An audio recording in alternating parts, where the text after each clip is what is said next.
We're catching up with Josef Fares here at Sweden Game Camp, a new initiative by Microsoft, and you're here to serve as inspiration to these students. And most of them have done a lot more games than you have, yeah. but you had a lot to say anyway. What kind of things do you think that you can tell these aspiring game developers? I think that they can see that even a guy that haven't done so much games can actually make a successful game, and I also think that. Because I have a different background, I can give them a different perspective of how to look at games. So hopefully it was inspirational enough. But I think that many of them came afterward and said that they were very inspired. So I think it was it was good that I was here. Yeah, because it is sort of a nice thing that you have a different angle on it. But you have also many times said that this has been sort of a little bit of a struggle to get into the industry because of that.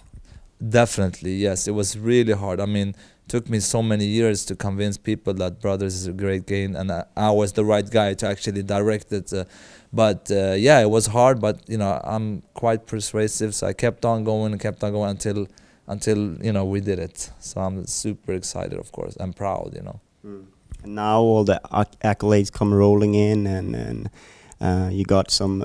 BAFTAs, the DICE Award, which one of the most prestigious in the gaming world, and something that's a lot of developers have a lifetime in the industry without ever getting any such accolades. So must really sort of strengthen your belief in the future of this. Or are you still a movie director equally as a game developer? What's the split right now? I would say it's still 50-50, but of course, we've had this interview before. You knew that I was very confident at that time, and of course I'm very confident now too.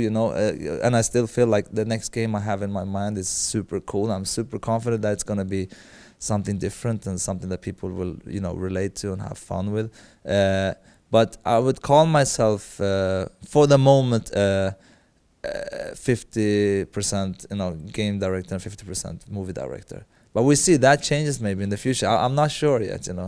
But of course, Brothers has opened up a lot of doors. Of course, for me as a game developer. So it's a totally different approach now when I'm being approached from different people. Instead of approaching, they are approaching you. yeah, that's the difference. But the important thing for me is that because the way I like to do games is total creative control. Because if I don't get that, I'm not interested at all. Because I'm not dependent. It's not like I need. Money to make what is it? No, I'm not some money to make. Yeah, I mean some, but I'm not in the position where I really need a job to survive. It's just like if people don't want to work with me, if they're not okay with the idea and the creative vision of the game, then I'm not interested. And I have been very clear with that actually. But it's been very good so far. It feels like there's.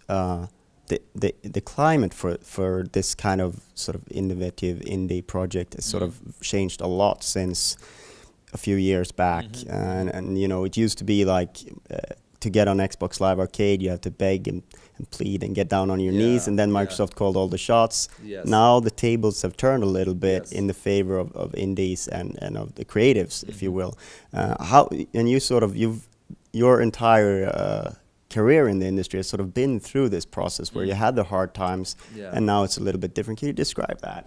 Yeah, it was very hard because I'm a big fan of that. The big publishers are like the tables have changed. 'Cause I think it's good because at the end of the day, it's the creative people who make the biggest changes in the industry. But they affect everything. So I think that's very good that the big publishers are being supportive of that. The bad thing is, of course, because of my personality, I could actually keep on, pushing people, saying this is going to be good, come on, let's do that. And so they almost got bored of me. I had to say yes, but not all people have my kind of personality. So now there's more competition for you.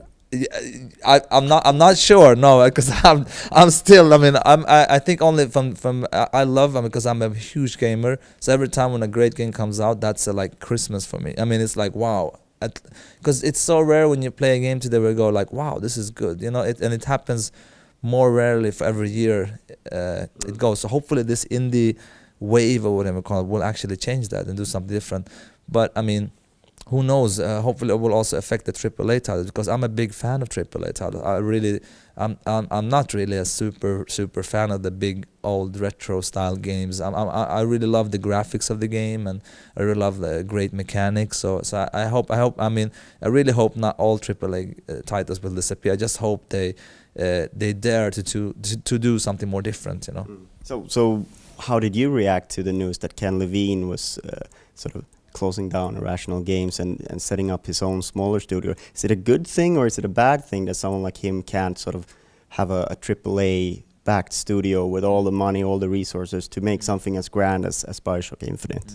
I think for him it's very good. I mean, I don't know him personally, but I can imagine working with a game for 5-6 years is not good for anyone. You know, I think you lose a lot of your creative passion and everything. So I think it's the absolute right decision to make. And I think for him it's going to be like starting from zero again, not from his experience of course, but from a creative perspective, like, okay, what do I want to do now? And I think we're going to see much more interesting games from him as well. I mean, I myself I liked Bioshock Infinite, but I just thought that the first Bioshock was the best one still. So it's kind of like felt to me like, the amount of years they put in onto that wasn't for me, good enough for that game. I was much more of a Last of Us fan of the last years of games. So I think it's a very good thing to do.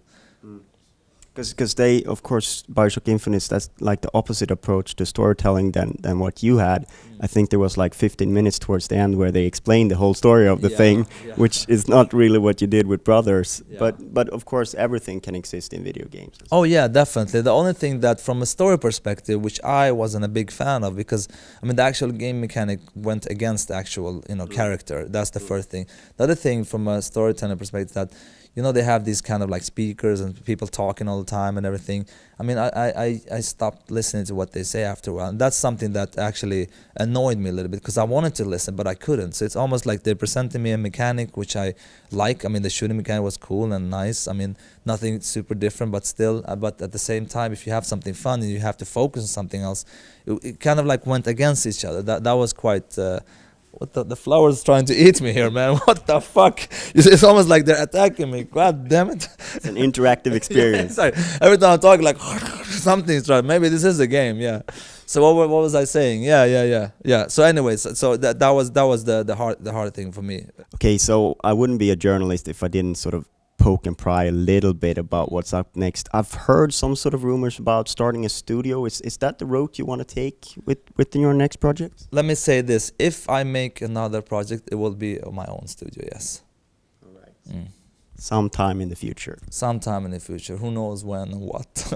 But I mean, let me say this: I will definitely make more games in the future. It's just when I'm not sure of. All right. Thank you very much for your time. Thank you, man. Nice to see you again.